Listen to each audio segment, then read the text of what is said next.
Hello everyone, welcome to our Let's Play series of Disco Elysium. This is Colonel RPG as usual, and I'm very happy that you chose to join me today as we read a case file. And I can revisit this later because I'm now realizing that my logic might not be quite as high as I could get it because I have some glasses here that will increase my logic a little bit because such is the power of apparel in this game. Apparel? I don't. I'm not sure. I'm not actually sure how to pronounce that.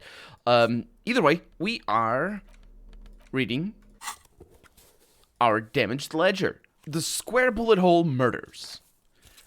It would be very interesting to read about these, wouldn't it? I mean, there seems to be a square-shaped entry wound in the victim's forehead. She's been sitting there for weeks on her rocking chair with a square hole in her skull, staring at the wall, her mouth agape. But that's all you've got. From the half hour you've spent piecing it together, all you know is the entry wound was square-shaped. You never found the bullet, and then another body showed up, also with a square hole in his forehead. A sequence killer? Who knows? Those pages are missing. What next? Don't worry. One day, says our inland empire. Well, I guess uh, that's one way of looking at it. It took us 15 minutes to read that. Well, I think it said that it would take us 15 minutes to read each file. The couch in an unexpected location. Some assholes brought their couch outside and hung out on it. In the middle of the street, on the roof, on the hillside by the motorway, at an unexpected location. They were young and they thought they looked cool on it. They actually look like assholes. Insufferable dicks, says our narrator. Young people are the worst. So anyway, you got a complaint about the damn sofa, or couch, or whatever it was. They were leaving it out in these unexpected and whimsical locations they took it to, where they also took photos of themselves on it, and smoked cigarettes, and drank coffee because they felt it's intellectual. Cigarette butts, coffee cups, stupid couch. You had to clean it all up, and you did. So congratulations to you. Case solved. Did I ever catch those guys? Nope. You didn't have time for that. These notes show that you have what is called a real goddamn job.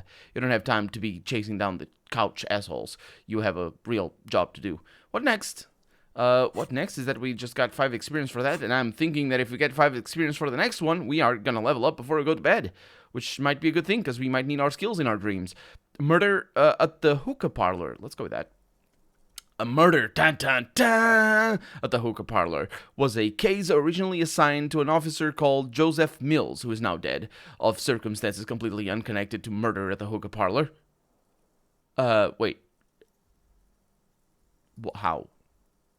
Beaten to death by a thong of Villalobos gang members when him and his partner JM, only initials mentioned, answered a call one night. It's a sad story and it isn't really represented in your case files. Stop stalling and get to the murder of the hookah parlor. Right, on with the murder. Joseph Mills, which is, I assume, the JM, was on this... Is it? Joseph Mills... No. Interesting. It's the partner is JM. Was on this case that he just couldn't solve. Was doing it solo. Said it was a real nutcracker, a real brain twister. Was on it for like a month. The captain got impatient. Shit or get off the pot, Mills. Mills didn't get off the pot, not yet. He kept at it for a couple of weeks more, racking his brain, running with every theory as outlandish as they seemed. Still couldn't solve the murder at the hookah parlor. Tough case, he said. Toughest he's ever had. Wait, was Joseph Mills a good cop?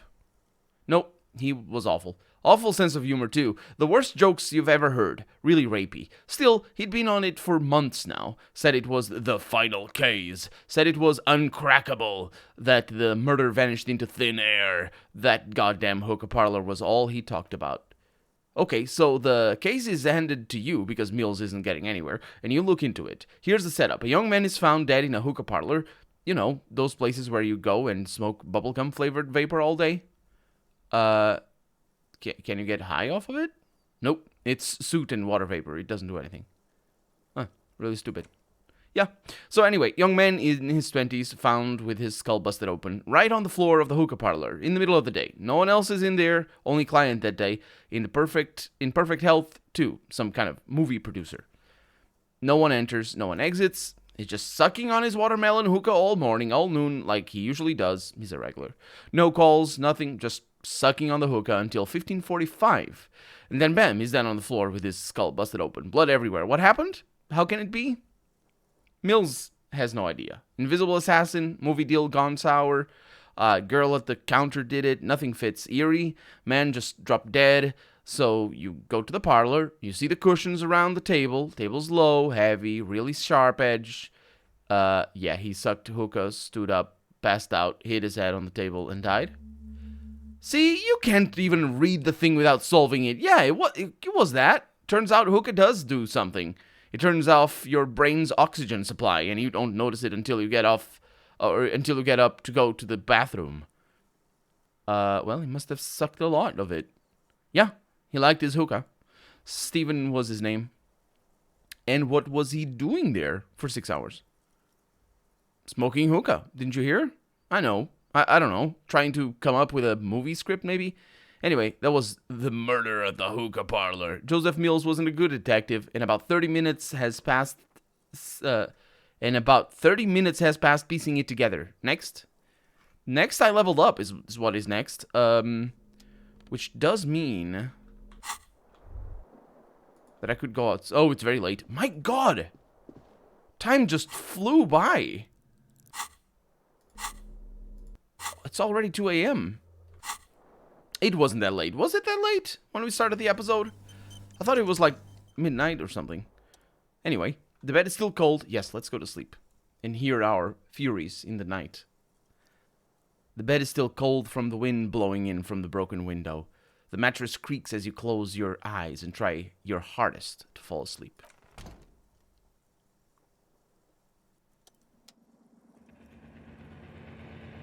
Here we are again, my broken bud. The waves are coming, carrying you away.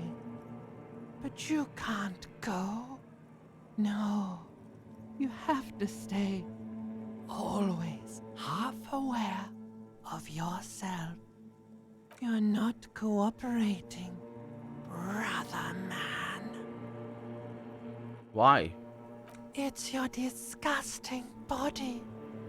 Even through your sleep, you feel a vague discomfort suffusing it. Your belly and your sides are unpleasantly tender. You wish you could curl up into a fetal ball of safety. But you cannot, because of the pain. That pain in your right side is your enlarged liver, by the way, says our logic. As for your kidneys, you've really been compounding the damage lately. Every cell in your body is moaning in agony, asking, what did we ever do to you? Says our empathy. It's all the system's fault. The system failed me. Yes, your body is a system, and it's failing you. Because you're failing it. These are just my desserts. I will endure this pain with dignity. There's no dignity here. Only reflections of your body mass. Flashes of the day. You keep coming back to yourself in the mirror. But why? To admire all your accomplishments? You're just stuck here, in the half-world. Could try looking at other people, really looking. But why would you want to start doing that?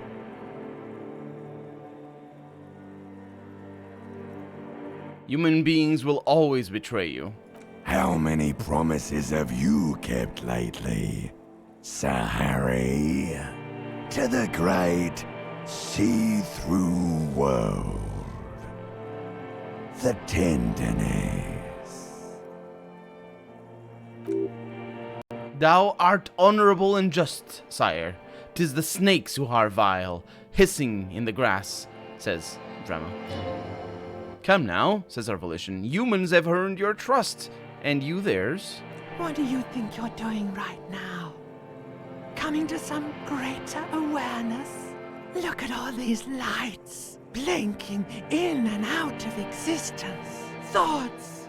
You're just pretending that you're asleep, even to yourself, while the world goes on without you. Let it. Let it. But it never seems to let you go, does it? Time to rise and wipe that shining sweat off as best you can. Gather your bearings. Rock and roll. And I open my eyes. These are some nights. These are some nights. Okay, well, one thing is for sure. I can remove my jacket and safely not die. So, yay for that. This adds to physical instrument. This adds to electrochemistry and drama. This reduces authority, so that's quite a big hit. So I won't do it. I will, however, wash that face off my face. This one over here. Electrochemistry. Well, I guess that's a good thing that I wore the thing that I'm wearing right now. But it doesn't matter because we need to do it from here. It actually does matter because we can't bring that up. We're not washing that off our face at all. Unless we figure a way to get our electrochemistry up. Wasn't there drugs that we could take? Fatigue. Motorics.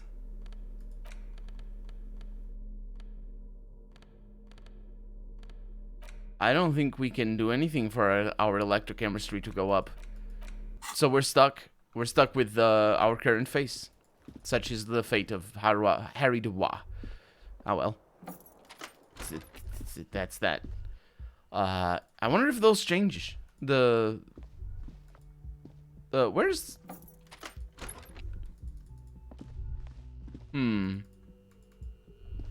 Is it normal? Let's go upstairs. It's still early.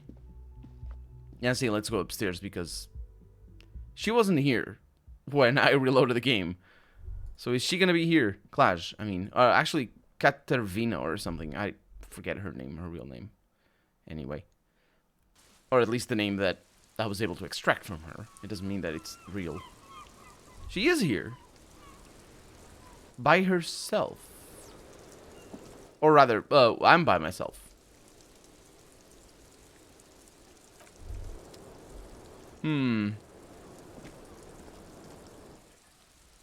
Interesting.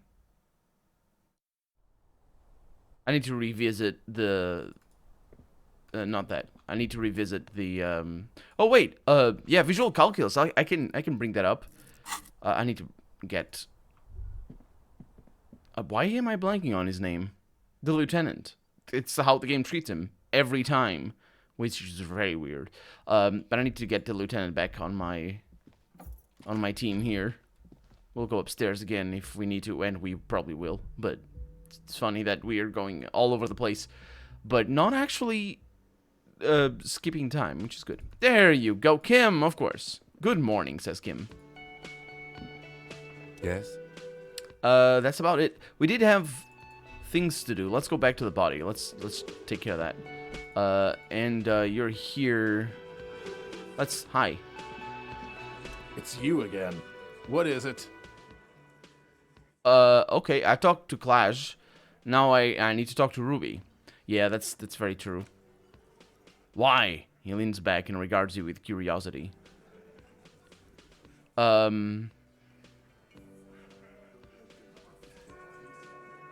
may not want to say Lely. The name Lely over here.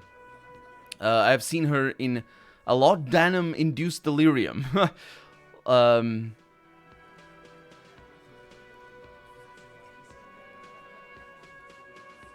She's a suspect in another case I'm investigating, a drug smuggling. Sounds like you want to push this steaming pile of shit on anyone, and now you've picked Ruby. Well, not on my watch, you want.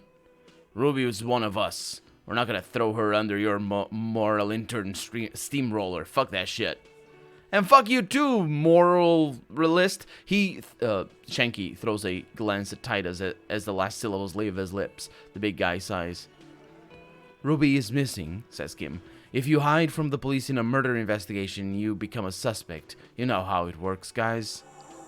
That's nothing, says Titus.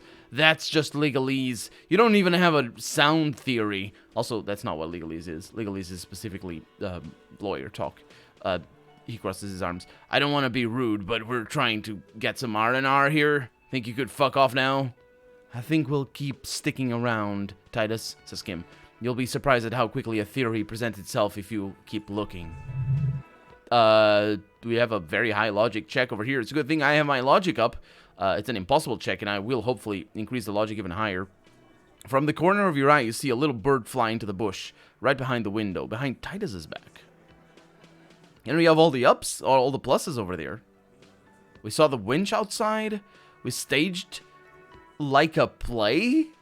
Found an antique rifle. Clash gave him a motive. And I can just convince him. Wow, that is a check and a half.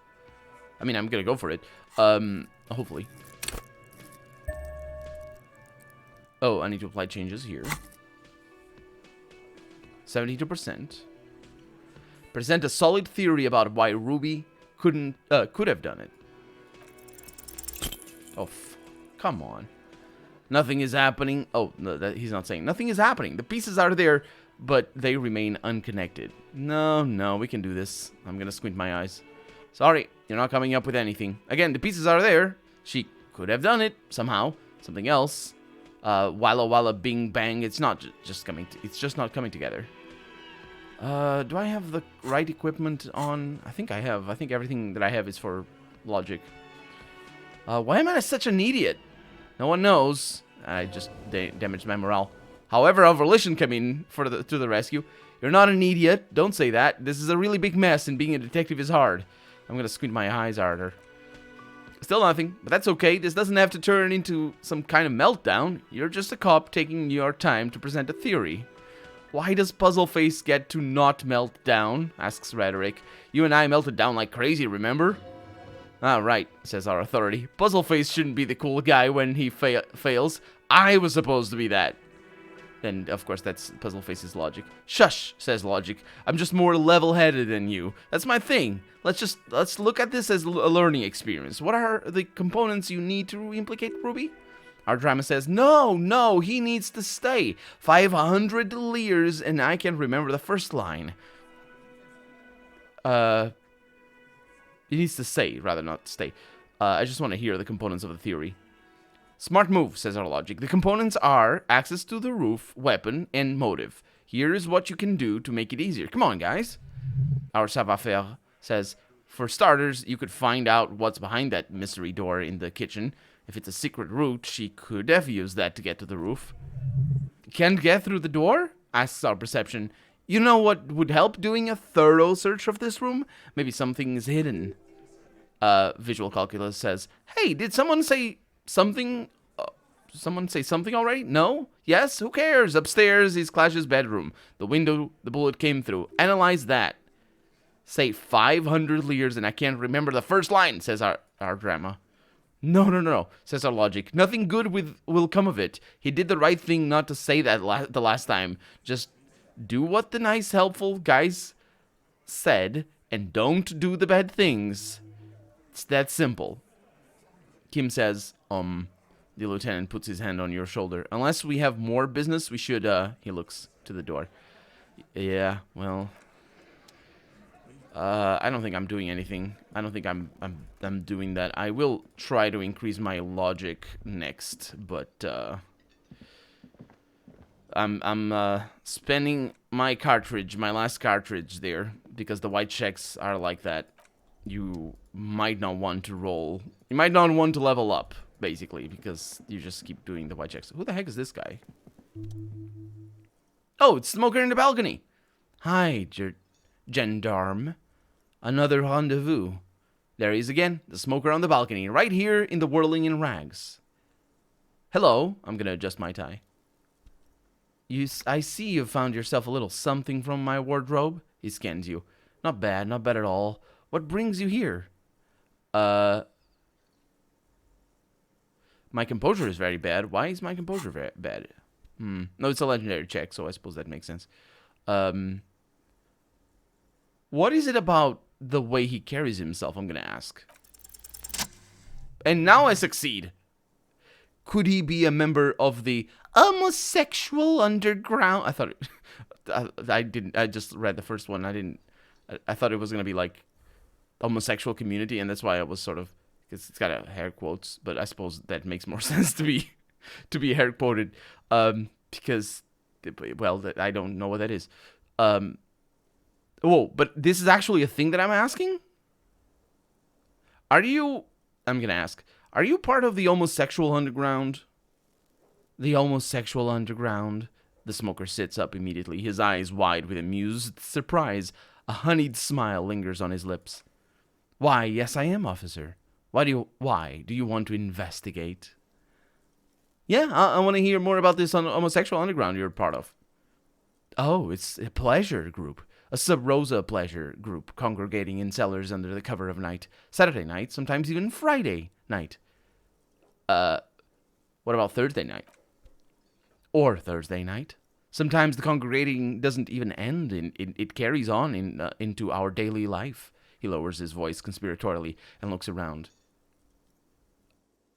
But why do you convene? What do you do? Oh, we're ambitious. We want to destroy the last vestiges of meaning, the last things people in Revachol had hold on to, the true symbols of security, the meaning of man and woman, mother and father, their marriage. Everything will be constantly shifting and moving under our rule. The future will belong to a circus of identities just spinning around, surreal and unreal. You won't even know who you are anymore. Does it have anything to do with disco?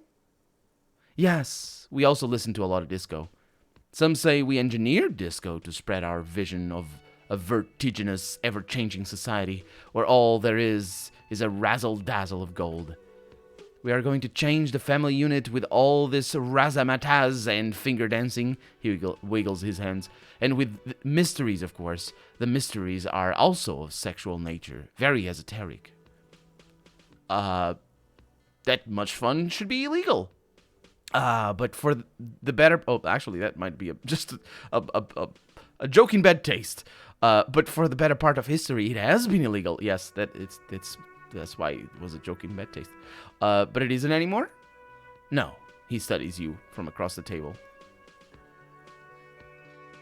What if I can remember whether I'm in or not? What if I can't remember anything about my life, aside from the fact that I like disco?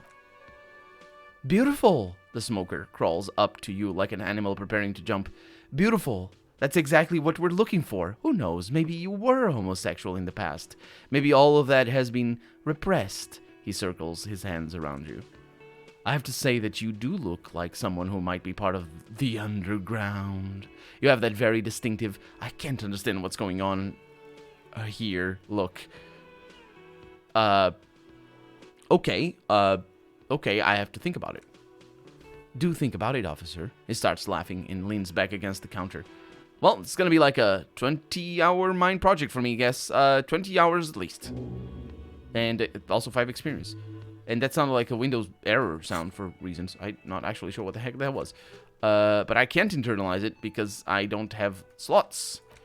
It says it's unlockable, but I don't remember exactly what is unlockable. So I can study my connections to the homosexual underground. That we're just running with it, with that theme, I suppose, or words. Absolutely wonderful, he says. So what are you doing here? Admiring the atmosphere, he smiles. What about you, officer? Well, I live here. My room is right upstairs. Convenient, he nods. But what are you doing here, talking to me? Well, tell me again about that muscular type who came to investigate the crime. Oh, yes. Let's see. He knocked on my door a few days after the lynching. I think he was going through the entire building asking questions. Really? Well, let's ask you some questions next episode, though. For right now, I'm Colonel RPG, and this has been Disco Elysium. I really hope you've enjoyed it, and if you did, go ahead and leave a comment. Like the video if you want to see the next episode come out sooner rather than later. But above all, thank you so much for watching, and I hope I'll see you next episode. Bye-bye.